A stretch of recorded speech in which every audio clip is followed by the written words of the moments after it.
Bonjour et bienvenue, voici notre tour d'horizon économique, géopolitique, énergétique et boursier. Nous sommes le lundi 18 septembre et pour comprendre comment tourne la planète finance, vous regardez l'Inforruptible et l'épisode du jour s'intitulera « Ah bah alors si les rachats de titres, si même ça ne suffit pas, où va-t-on » En tout cas, on est allé chercher des plus hauts vendredi dernier, journée des 4 sorcières.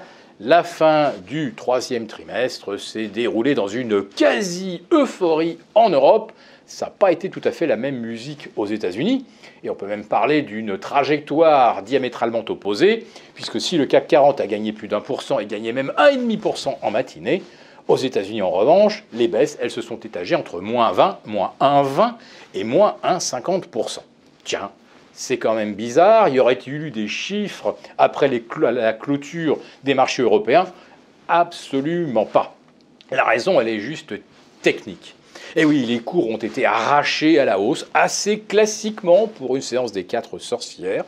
Arrachés à la hausse en Europe, puisqu'on a gagné carrément 3% entre mercredi matin et vendredi midi, heure de la compensation des contrats sur l'Eurostoxx. Globalement, le CAC lui a gagné environ 2,20%. Et ça fait toute la différence, puisque d'un score négatif de moins 2 mercredi matin, on est passé à un trimestre gagnant, alors sur le fil, positif de 0,5%. Bon, histoire de dire qu'on finissait pas le trimestre dans le rouge et qu'on ne se faisait pas trop distancer par Wall Street, où les indices gagnent par rapport au 16 juin dernier, ou je crois que c'était plutôt le 19, gagnent entre 2,5% et 3%. Et bien vendredi, en fait, la moitié de cette avance a été reperdue.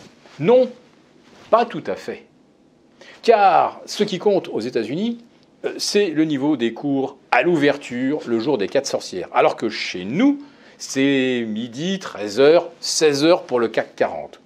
Donc aux États-Unis, en fait, les jeux étaient faits dès l'ouverture, donc il n'y avait plus besoin de soutenir les cours. Ils l'avaient été en amont, naturellement, et c'est pourquoi la semaine a quand même été positive à Wall Street, malgré la chute de vendredi. Alors, on change de trimestre, c'est en quelque sorte une nouvelle donne à tout point de vue, pour ceux qui travaillent les actions. Et oui, on est sur de nouvelles options trimestrielles, de nouveaux contrats à terme mensuels, où on peut faire aussi des stratégies trimestrielles avec les arbitrages, justement, en jouant avec les options. Donc c'est une nouvelle donne qui commence, et nous voyons aujourd'hui peut-être quelque chose qui devrait nous alerter. Rappelez-vous du titre.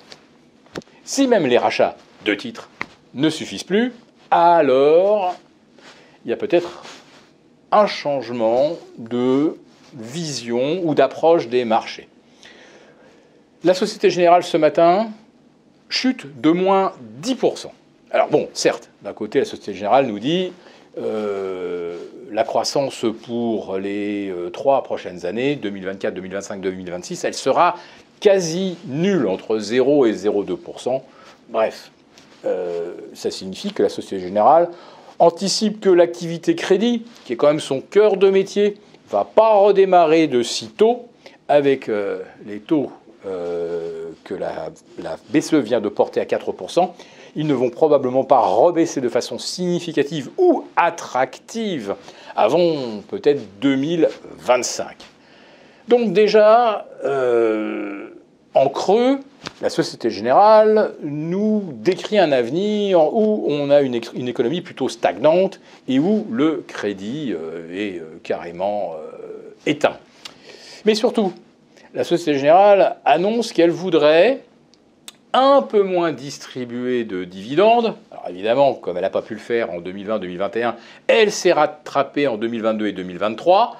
Donc elle n'avait pas distribué, là elle surdistribue. Et là maintenant, elle voudrait équilibrer ça entre des dividendes moins généreux et plus de rachats de titres. Sauf que pour acheter des titres, il faut avoir de la trésorerie. Alors c'est le cas évidemment d'Apple, de Microsoft, de quelques titans de Wall Street, des banques systémiques qui ont vu affluer des quantités d'argent phénoménales de clients qui désertaient les banques régionales de peur qu'elles fassent faillite. Donc vous avez effectivement des JP Morgan, des Morgan Stanley, des Citigroup qui ont des montagnes de cash à investir. Mais globalement, vous avez beaucoup d'entreprises qui vont peu à peu avoir épuisé tout le cash qu'elles ont engrangé en 2020 et 2021, et les rachats de titres pourraient ralentir. Oui, parce que pour acheter des titres, évidemment, il faut avoir de la trésor. Vous n'allez pas emprunter de l'argent à 5% pour racheter 5% de vos titres. L'opération, elle est au pire blanche. Au mieux, elle est blanche. Au pire, elle est fortement déficitaire.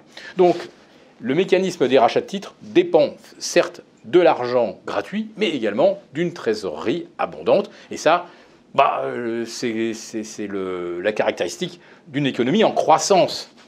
Mais quand vous avez une économie en décroissance et où le consommateur est littéralement aux abonnés absents, eh bien d'un seul coup, le carburant risque de manquer. Donc, promettre des rachats de titres quand en fait on sait très bien que vous n'allez pas pouvoir vraiment le faire, ça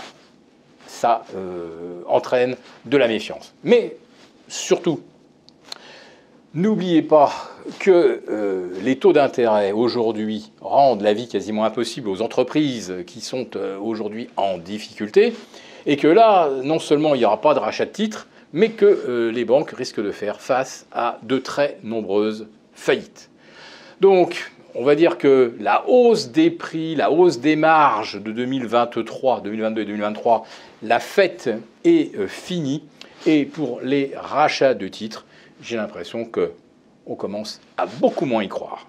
Merci beaucoup d'avoir regardé cette vidéo. N'hésitez pas à réagir dans les commentaires ou à liker et partager cette vidéo si le contenu vous a plu. Et pour ne rater aucune de nos prochaines émissions, vous pouvez vous abonner à notre chaîne et activer les notifications. Et pour plus de contenu, n'oubliez pas que le dernier rapport rédigé par nos experts est accessible en cliquant sur le lien de description. On se retrouve tout de suite dans les commentaires et je vous dis à très bientôt pour une prochaine vidéo.